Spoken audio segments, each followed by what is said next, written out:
जय हिंद दोस्तों। PoK Pakistan occupied Kashmir हमारे खुद के जम्मू कश्मीर का वो हिस्सा जिसे दिवालिया और टूटने की कगार पर खड़े पाकिस्तान ने 1947 से अपने कब्जे में किया हुआ है। और इसी पीओके का गिलगित बाल्टिस्तान का हिस्सा जो कुल पीओके का 86% है, पिछले कई दिनों से नेशनल और सोशल मीडिया में ट्रेंड कर रहा है। देखिए इसे। ये वायरल वीडियो उन प्रोटेस्ट की है जो मास रूप से हो रहे हैं गिलगित बाल्टिस्तान में पाकिस्तानी आर्मी के खिलाफ, जहां डिमांड की जा रही है शकरदू कारगिल रोड को वापस खोलने की। वही हाईवे जो जोड़ता है पीओके के शकरदू शहर को हमारी कारगिल से, मात्र 126 किलोमीटर की दूरी। लेकिन जो सबसे बड़ी डिमांड है दोस्तों, वो है हमारे देश भारत के साथ मिलने या जुड़ने की।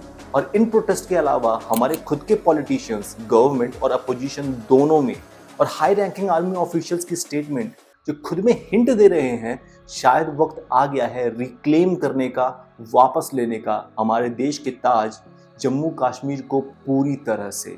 और आज हम हमारी इस वीडियो रिपोर्ट में यही समझेंगे कि ऐसा हुआ ही क्यों, क्योंकि गिलगित बाल्टिस्तान एक ऐसा हिस्सा हमारी कश्मीर का जिसने खुद कश्मीर के आखिरी मोनार्च महाराजा हरी सिंह से बगावत करके खुद पाकिस्तान को चुना था धर्म के आधार पर, लेकिन आज जो खुद चाहता है भारत से जुड़ना। और आखिर में क्या ये सच में फिजिबल या मुमकिन है हमारे लिए मिलिट्री ऑपरेशंस इनिशिएट करके पाकिस्तान ऑक्युपाइड कश्मीर को वापस लेना? लेकिन उससे पहले दोस्तों, डू सब्सक्राइब, क्योंकि आपके लिए ये छोटी सी बात होगी पर हमारी टीम के लिए it makes a lot of difference. साल 1947 में जब ब्रिटिशर्स ने सारे प्रिंसली स्टेट्स को आज़ादी दी कि वो चूज कर सकते हैं इंडिया या पाकिस्तान, किसी एक को ज्वाइन करना या फिर इंडिपेंडेंट रहना, तो जम्मू कश्मीर के आखिरी राजा महाराजा हरी सिंह ने चुना इंडिपेंडेंट रहने की बात को, जो काफ़ी हद तक इसलिए भी था दोस्तों क्योंकि जहां पॉपुलेशन प्रीडोमिनेंटली मुस्लिम थी, वहीं साइजेबल हिंदू, सिख और बुद्धिस्ट की माइनॉरिटी भी मौजूद थी। लेकिन एक बहुत बड़ी दिक्कत थी दोस्तों, राजा हरी सिंह एक अनपॉपुलर रूलर थे जिनकी हाई टैक्सेस, डिस्क्रिमिनेटरी पॉलिसीज और उनके रूल में किसी भी विरोध की आवाज़ को बुरी तरह कुचला जाना, ये सभी रीज़न थे जिसके कारण उनकी खुद की जनता उनके शासन को पसंद नहीं करती थी। और इन सब का ही नतीजा था कि 3 अक्टूबर 1947 को रिबल्स ने प्रोविजनल गवर्नमेंट सेटअप की रावलपिंडी पाकिस्तान में, जम्मू के पूंछ डिस्ट्रिक्ट पर कब्जा करने के बाद। और ये तो बस शुरुआत थी, क्योंकि सिर्फ 17 दिन बाद वो होने वाला था जिसके कारण महाराजा हरी सिंह जम्मू कश्मीर का विलय करने वाले थे हमारे भारत के साथ। 22 अक्टूबर 1947 को पाकिस्तान के नॉर्थ वेस्ट फ्रंटियर प्रोविंस के पश्तून ट्राइब्स पाकिस्तान आर्मी की मदद से जम्मू कश्मीर पे कब्जा करने के लिए घुसे, जिसे नाम दिया गया ऑपरेशन गुलमर्ग। और कई हिस्टोरियंस के मुताबिक दोस्तों, गिलगित बाल्टिस्तान के आम लोगों ने पूरा सपोर्ट दिया इन ट्राइबल मिलिशियाज को। और बारामूला जो मात्र 32 किलोमीटर है श्रीनगर से, जब वहां तक पहुंच गए ये ट्राइब्स लूट और रेप्स करते हुए, तब जाकर महाराजा हरी सिंह ने 26 अक्टूबर को ऑफिशियली जम्मू कश्मीर का विलय किया भारत के साथ इंडियन आर्मी की मदद के लिए। और जब तक हमारी इंडियन फोर्सेस ने अपने कदम रखे कश्मीर में, तब तक एक बड़ा हिस्सा ऑलरेडी पाकिस्तान के कंट्रोल में जा चुका था, जिसे पीछे धकेलना भी शुरू किया हमारी फोर्सेस ने। और बारामूला, उरी, कारगिल, द्रास जैसे स्ट्रैटेजिक प्लेसेस को रीकैप्चर किया। लेकिन 1 जनवरी 1948 हमारे पहले प्राइम मिनिस्टर जवाहरलाल नेहरू ने एक ऐसा कदम उठाया जिसने बदल दिया जम्मू कश्मीर को आने वाले सालों के लिए। यूनाइटेड नेशंस में लेकर जाना कश्मीर इशू को। और 1948 के आखिर में यूएन के सीज फायर के बाद जिस देश के कंट्रोल में जो हिस्सा था वो वैसा ही रहा, जिसे हम जानते हैं LOC, लाइन ऑफ कंट्रोल के रूप में। क्योंकि यूएन का रेजोल्यूशन 47 जो कश्मीर को लेकर पास किया गया था, उसके 3 मेन पॉइंट्स पूरे ही नहीं हुए कभी भी। और दोस्तों, जो हिस्सा पाकिस्तान के पास रहा उसे ही आज हम पीओके, पाकिस्तान ऑक्युपाइड कश्मीर के नाम से जानते हैं। और इसी का सबसे बड़ा और नॉर्दर्न हिस्सा है गिलगित बाल्टिस्तान, जो गूंज रहा है प्रोटेस्ट से पाकिस्तानी आर्मी के खिलाफ और भारत से जुड़ने के लिए। और एक ऐसा इलाका जिसने इतिहासकारों के मुताबिक खुद ट्राइबल मिलिशियाज और पाकिस्तान को सपोर्ट किया था 1947 में। तो ऐसा क्यों हुआ वो समझते हैं। जरा सोचिए कैसा रहेगा कि आप इसी देश के नागरिक हैं आपके पास उसके आईडी कार्ड्स, पासपोर्ट है, लेकिन आपके पास कोई वोटिंग राइट नहीं है नेशनल इलेक्शंस में, और ना ही आपके इलाके का रिप्रेजेंटेशन है देश की पार्लियामेंट में। Weird right? आपके फ्रीडम ऑफ स्पीच और एक्सप्रेशन पर रिस्ट्रिक्शंस हैं।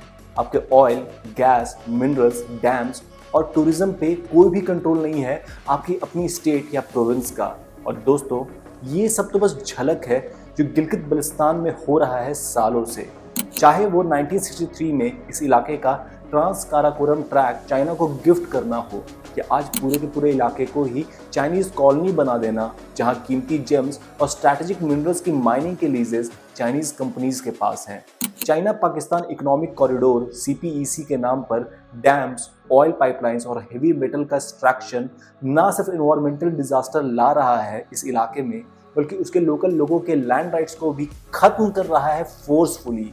और अगर कोई लोकल आवाज उठाए तो पाकिस्तान आर्मी की एट्रोसिटीज वेल डॉक्यूमेंटेड है। और इन सब के साथ साथ रिसेंटली पाकिस्तानी गवर्नमेंट ने जो वीट सब्सिडीज कट किए, जो वो पूरे देश में ही कर रहे हैं रशिया यूक्रेन वॉर के कारण, तो वो एक ट्रिगर पॉइंट बना है इस इलाके के आम लोगों के लिए। दोस्तों, जिस इलाके के डैम्स और हाइड्रो पावर प्रोजेक्ट से पूरे पाकिस्तान की इकोनॉमी चलती है, उसे खुद आज 18 से 22 घंटे के पावर कट्स का सामना करना पड़ रहा है।